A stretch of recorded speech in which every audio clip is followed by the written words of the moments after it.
Hey cats, it's Ed Snickers-Bud here. Oh, I really fancy a Snickers right now. To top off the shoe guides for 2021, we have to cover the full marathon distance. So like the icing on the top of a Christmas cake, let's get to it.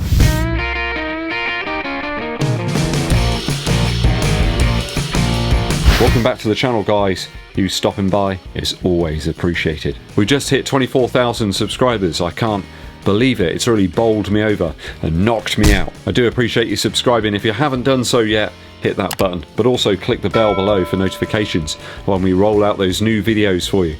A bit like a digital snowball. And you can really help the channel out too by giving this video a thumbs up like and also sharing it with your running buddies. Mucho gracias. Today it's the marathon distance, the full Snickers. It was one I hoped to race in 2021, but sadly a dog and a lead put pay to that in October. I'm back now though, and stronger than ever. Good. I've got my top marathon shoes for you for 2021. There's no shoes here that were released in 2020 or anything like that, only this year. First shoe up in my marathon selections is the RC Elite 2 from New Balance. Now this is a shoe that slowly won me over time. The more and more miles I got into it, the more and more I enjoyed it. That luxurious squish of the fuel cell foam, and I haven't had to pick any rocks out of the void here in the midsole. Yes, it's not my favourite in those wet conditions, but I really like this one when it's nice and dry out. And it's always dry here in the UK, almost always. I think this is one of the best shoes you can pick up comfort-wise if you're going to go about running a marathon, especially if you have a wider foot. There's just a lot more room here in the upper of the New Balance Fuel Cell RC Elite 2. Softer, forgiving fuel cell foam here than the first version, and a slightly repositioned carbon plate. Some people, I guess, felt it wasn't quite so aggressive.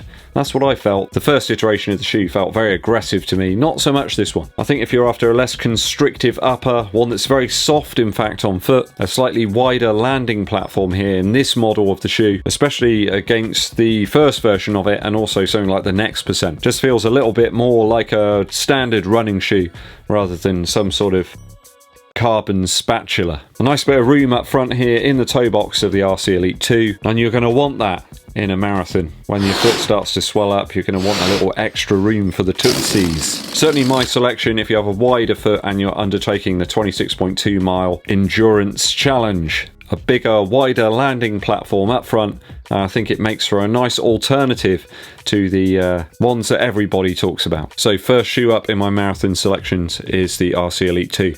I'm going to look past that slightly slippery outsole rubber. For me, one of the top shoes of 2021 has been the Adizero Adios Pro 2. Here we got the Berlin colorway. Whoa! Gotcha. The foam segments in the midsole of the shoe are quite compressive. It isn't quite as rigid a ride as you first anticipate. It allows the foam to breathe a little bit. There's a somewhat more flex to it. And I think that's quite a big advantage over some of the other super shoes. And the outsole and the upper are top notch. Really next level for me. A superb fit around the foot with very few excess materials required. Adidas got the price point right on this shoe as well. 180 Earth credits is doable. It certainly puts a bit of a distance between it and the Next Percent from Nike. It fits the marathon distance perfectly for me. I think you've got that increased foam in the midsole. That additional underfoot cushion could really come in handy around about mile 20. An assured choice for 2021 for the marathon distance, the Adios Pro 2. A few of you might be wondering if the Alpha Fly's here. Well, no, actually that shoe was launched not even last year, it was the previous year. So not allowed in. Your name's not down, you're not coming in, Alpha Fly. The third shoe in my rundown today. If you're after nimbleness, a light shoe with lots of rebound, it's got to be the MetaSpeed Sky from Asics. Wildly light with killer grip from that outsole. And you could probably play ping pong with it too. Forgive me if I'm wrong as well, but you can actually buy this shoe as well. It's quite a number of super shoes that you just can't pick up right now for love nor money. You know, strange product fulfillment issues and all that, but the MetaSpeed Sky seems relatively available. I love those waxy laces. And that super forgiving flight foam turbo material as well. Really does rock my world. It just feels a bit less of a slab of packing foam underfoot. There's more of a rebound type material to it. It's like rubberiness that I really enjoy. I think you squash less into the midsole and remain on top of it rather than sort of sinking in. Just feels like a little bit more responsive to me. Felt really good at 5k, anything up through to some of the longer efforts that I've done recently. I think the lower weight will be a welcome feature in the marathon distance. You know, a shoe might not feel that heavy at the start of the race, but it's gonna feel heavier come the end. I think the only real bugbear here is the lack of durability of the midsole foam. That exposed outsole foam is taking a real pounding, especially in the wintry weather. Certainly a shoe that I'd save for racing and premium training sessions only. Quite a hefty price tag on this one, over 220 Earth credits, which is eye-watering at best. Just gotta hope that Santa brings you on and places it underneath your tree, if you catch my drift. So third shoe today is the MetaSpeed Sky from my friends at Asics. Shoe 4 is the Puma Deviate Nitro Elite. People keep moaning at me about this shoe. I did manage to get a pair. Hopefully there'll be more pairs available soon, and you can experience it for yourselves. Once again, I feel the light nature of the Nitro midsole material here will really do the trick. But I think for those runners with a much lighter build, this one will work wonders, like me, for example. Gone are the days where a massive EVA is what you need to drag around 26.2 miles. These days, more forgiving materials exist, and why not use them? The upper's extremely flexible on the Deviate Nitro Elite. It might not be everybody's cup of tea, but I love it. Probably not great if you're in a very, very cold climate, but over here in the UK, you can pretty much get away with most shoes, even on the coldest of days. Hard to beat in terms of outsole performance as well, especially when you consider that your race might be across a varied different load of terrains and surfaces, weather conditions. I think the last 4 years has been game-changing really in terms of the actual structure and setup of marathon shoes. You know, the Elites probably wore something relatively flat. Now we've got stuff that's got a lot more cushion, it's a lot more forgiving, and hopefully people are getting injured that little bit less. This is certainly in the Asics MetaSpeed Sky kind of territory for me, though it's quite a bit cheaper, at around about 180 Earth credits if you can actually find it. Absolutely worth a place on the list today. We know that runners come in all shapes and sizes, and I think this is one that could suit people who are of a lighter build. Last up, it's shoe number 5, which is always my wild card. First off though, I'm not going to include the Vaporfly Next% 2 in today's video. I think that shoe's just been done to death. You all know what it does, you all know that it's pretty good at this sort of distance. I don't feel it's really all that out in front anymore.